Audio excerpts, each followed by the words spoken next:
E aí, primeirão do meu coração, tranquilo? Aqui, professor Wanderson Marques. Vamos dar continuidade então na nossa matéria. Espero que estejam todos bem, que estejam todos se cuidando e cuidando dos seus. Vamos levar a sério essa espécie de quarentena na qual todos nós estamos, para tudo caminhar bem depois que essa loucura toda passar, ok? Então vamos lá, meu povo. Eu vou trabalhar o capítulo que vai embasar vocês para que vocês respondam as atividades que por certo vocês já receberam. Essas atividades elas são de fixação do conteúdo do capítulo. Como vocês não viram o capítulo ainda, eu quis forçá-los a ter acesso ao capítulo antes de ver, para que vocês, tendo acesso, respondessem as questões. Mas também vou colocar aqui na aula os mesmos conceitos que estão no livro, enfim, para que vocês tenham familiaridade depois, quando estiverem sozinhos, vendo todo esse conteúdo. Beleza? Começando então com os tipos de representação cartográfica. Na realidade, cartografia, grosso modo, é a ciência que estuda os mapas. Toda vez que eu falar carta, você vai entender mapa dentro dessa lógica cartográfica nossa aqui.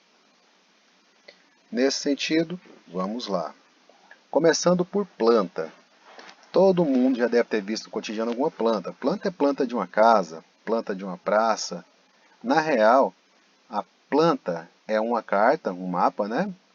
Onde a área representada ela possui uma extensão suficientemente restrita para que a curvatura da Terra não precise ser levada em consideração. Ou seja, a escala é muito grande, a aproximação é muito grande, de modo que você consegue ver, por exemplo, cômodos, salas de aula de uma escola em tese, imaginando que isso aqui seja uma quadra, de modo que você consegue ver jardim de praça. Os detalhes são imensos porque a escala é bem aproximada mesmo. A escala é bem grande. Ok? Isso é uma planta. Quando a escala começa a diminuir em relação à planta, eu tenho uma carta. Aqui você já vê uma região do Rio de Janeiro. Aqui você vê o plano piloto de Brasília. Mas observem que na carta dá para ver quarteirão, nome de rua, dá para ver parque, coisas que no mapa convencional é complicado de você ver em função da escala ser bem menor. Definição então, carta é uma representação no plano, em escala média ou grande, dos variados aspectos artificiais e naturais de uma área analisada, de uma superfície planetária subdividida por linhas convencionais, que são os paralelos e os meridianos, com a finalidade de possibilitar a avaliação de detalhes com grau de precisão compatível com a escala. Claro que quanto mais você aproximar, como está aqui na figura 1, você vai ver mais detalhes. Quanto menos você aproximar, como você está vendo aqui na figura de Brasília, você vai perdendo um pouquinho dos detalhes. Mas, de um modo geral, a carta é um mapa que vem bem detalhado, não no nível de uma planta, né? Por fim, tem um mapa. O mapa é uma representação no plano, normalmente em escala pequena, dos aspectos geográficos, naturais, culturais, artificiais de uma área da superfície. Bom, mapa todo mundo conhece. Aqui eu tenho alguns exemplos de mapa, o mapa da Espanha, mapa do Brasil. Aqui eu tenho um mapa que não é político, é um mapa físico da Europa. Aqui você não vê nome de rua, você não vê praça, você não vê jardim, cômodo de uma casa. Aqui você vê basicamente os limites políticos de países, nesse caso aqui, de estados, nesse caso.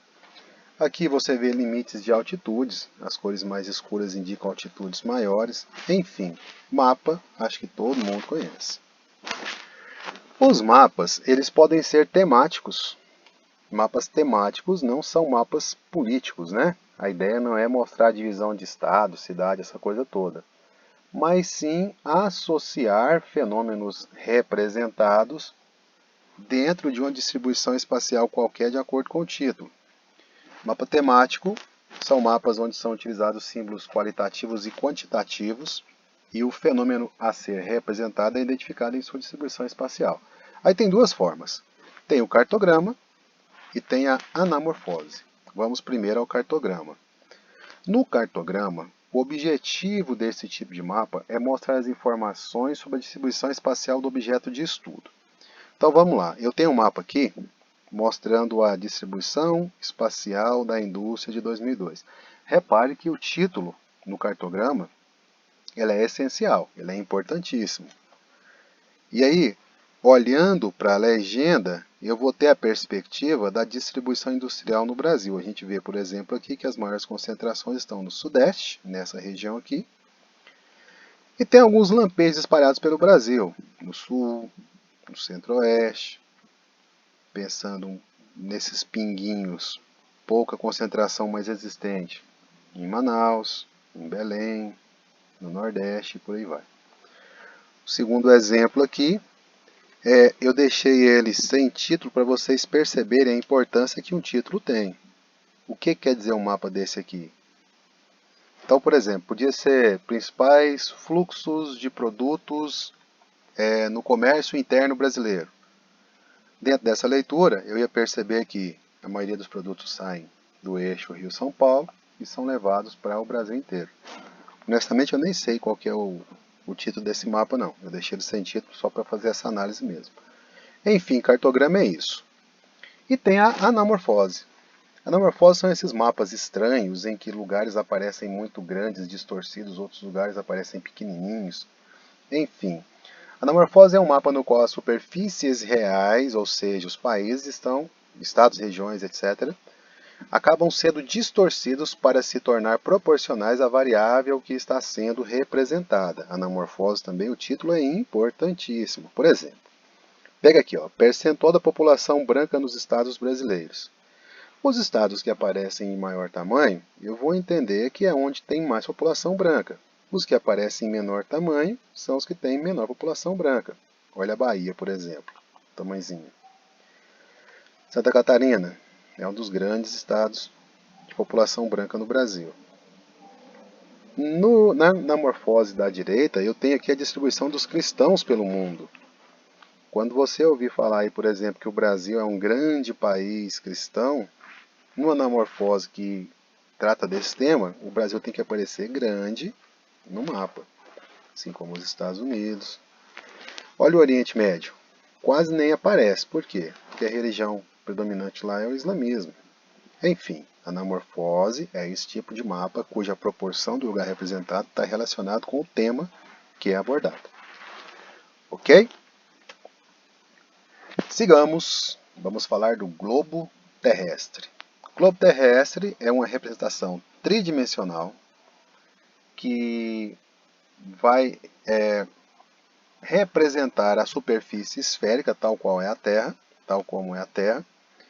de modo que dá para falar que o globo é a única representação cartográfica que realmente se aproxima do que a Terra é em relação a formato e distribuição dos países. Mesmo porque é esférico, não é plano.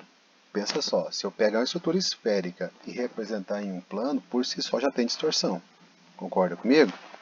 Então eu posso falar que é o tipo de representação que mais aproxima da realidade, justamente por ser tridimensional. Ok? Então o globo terrestre é uma representação cartográfica sobre uma superfície esférica em escala pequena e de forma tridimensional da Terra. Ok, globo terrestre. Avancemos então. Representação dos aspectos físicos e humanos no mapa. Galera, para representar aspectos físicos e humanos em um mapa, eu vou dispor de uma série de perspectivas, como por exemplo, a graduação de cores. Quanto mais escuro, geralmente o tema apresenta maior intensidade. Vamos lembrar da altitude lá, as cores mais escuras são os lugares mais altos. Posso usar linhas, achuras, sombreamentos, sinais gráficos. Aqui eu começo pelos sinais. Símbolos e sinais. Toda vez que você vê no mapa um aviãozinho, isso é a indicação de um aeroporto. Um barquinho, de um porto. Símbolo do posto de gasolina, de um viaduto. Enfim, a gente tem aqui uma série de símbolos e sinais que vai auxiliar você a fazer a leitura de um mapa. No caso aqui, um mapa temático, geralmente. Com o auxílio da legenda, ele vai te indicar onde é que tem o que está sendo representado. Ok? Com relação à questão das cores, a gente tem isso aqui. A gente vai ver isso tudo um pouquinho mais para frente. A legenda explica o significado dos símbolos utilizados. Vamos seguir. Começando pela graduação de cores, então. A gente já falou disso aí um pouquinho. Aqui na legenda está mostrando que as altitudes maiores estão nessa coloração. As altitudes menores estão se aproximando de verde. E a gente olhando para o Brasil tem até uma perspectiva meio que tridimensional da coisa. Aonde a gente vê as maiores altitudes nesses pontos específicos, onde eu estou colocando a seta. As áreas de planície são áreas mais baixas, né? Como dá para observar aqui também. E assim é um exemplo de graduação de cores. Seguindo, uso de linhas. Essas linhas podem ser assim, para indicar fluxo, como vocês estão vendo aqui, fluxos de passageiros em 2001 no Brasil.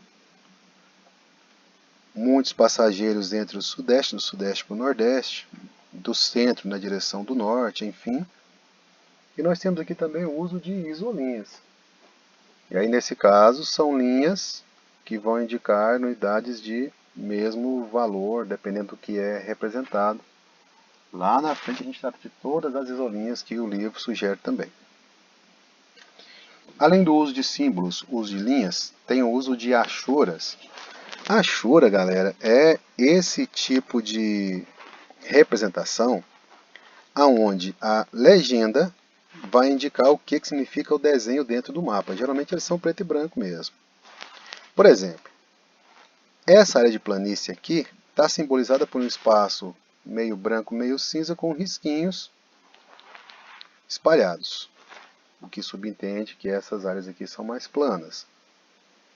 Essa área cheia de ondulação está subentendendo que aqui eu tenho um relevo ondulado. Aí eu vou buscar no mapa onde é que tem esse tipo de representação para entender que o relevo ondulado está nessa região aqui do mapa onde a setinha está correndo. Relevo pouco ondulado, aí é meio que uma transição entre o litoral do sudeste e o interior. Relevo de cuesta, onde eu tenho uma transição de relevo formada por uma espécie de um paredão.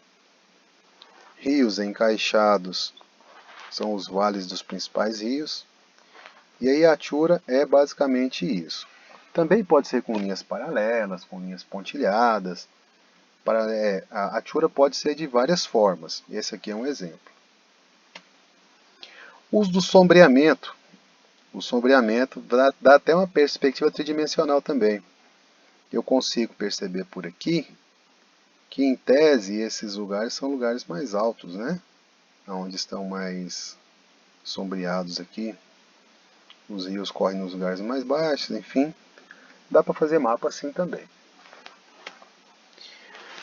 Quando são usadas para representar aspectos localizados na superfície terrestre, algumas cores são básicas.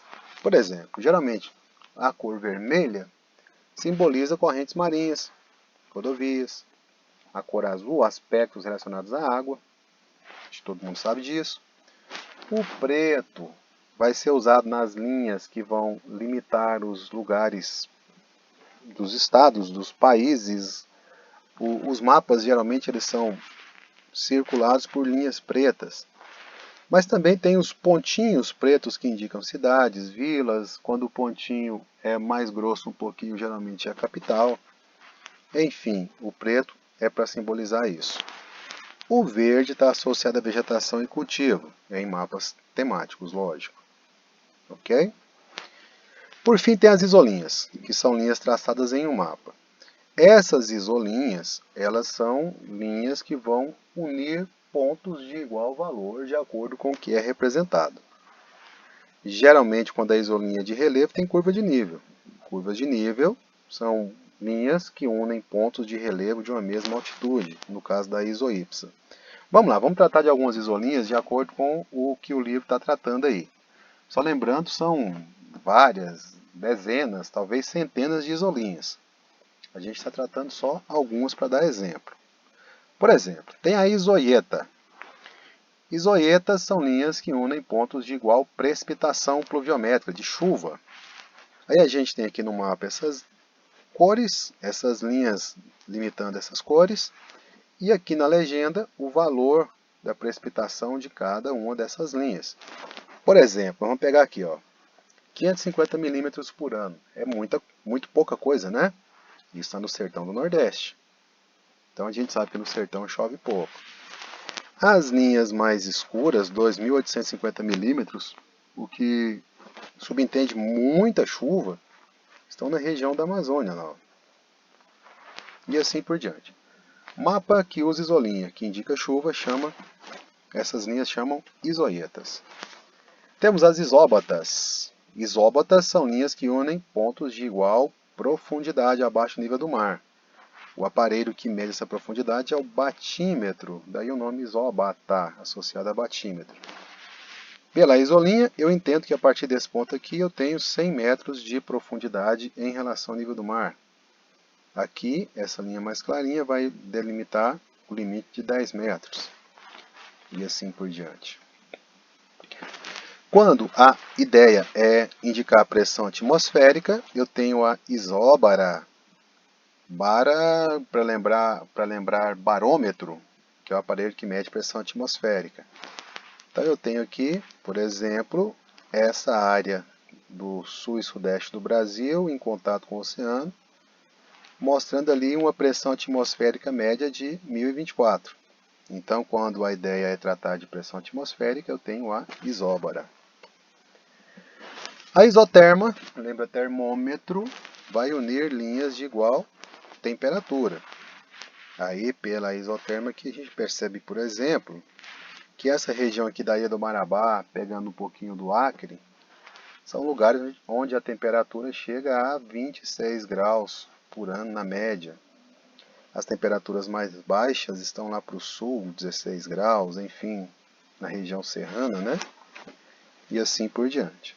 Quando as isolinhas indicam temperatura, pontos de igual temperatura são isotermas.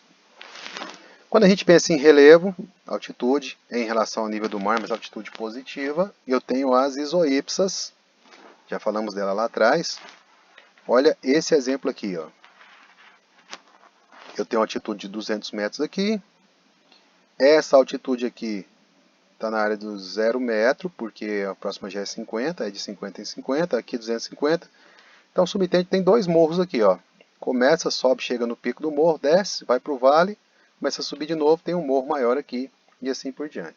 Para você ter essa noção da isoípsa, eu coloquei esse exemplo aqui, ó, onde as altitudes estão associadas a um perfil no relevo. Ó, o que passa de 300, passa de 300 aqui no perfil do relevo. O que não passa de 300 está mais baixo e partindo do zero.